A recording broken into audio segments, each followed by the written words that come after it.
প্রথম পাতে এই পালং শাকের স্পেশাল রেসিপিটা একবার বানিয়ে দেখুন। পালং শাকটাকে ভালো করে কেটে সেটাকে ধুয়ে রেখেছি, আর তার সাথে পেঁয়াজ, রসুন, কাঁচা লঙ্কা, আদা কেটে রেখেছি। প্রথমে তেল নিয়ে তার মধ্যে কয়েকটা কালো জিরে আর শুকনো লঙ্কা দিয়ে দেবো। তারপর এর মধ্যে দিয়ে দেবো পেঁয়াজটা যখন লালচে হয়ে যাবে তখন এর মধ্যে দিয়ে দেবো কাঁচা লঙ্কা আর রসুনের কুচিগুলো।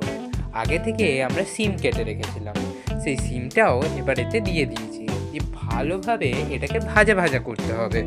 এবার এতে দিয়ে দেবো একটু স্বাদ মতো লবণ, একটু হলুদ যাতে রঙটা ভালো আসে, দিয়ে এটাকে ভালোভাবে নাড়িয়ে চাড়িয়ে নিয়ে ভাজা ভাজা করে নেব।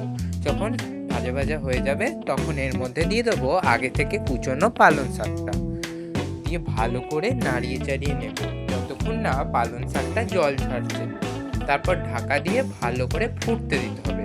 পালং শাকটা যখন সিদ্ধ হয়ে যাবে আর জল ছেড়ে দেবে তখন এটাকে কিছুক্ষণ ঢাকা খুলে নিয়ে ভালোভাবে ফোটাতে হবে যাতে পালং শাকের জলটা শুকিয়ে যায়।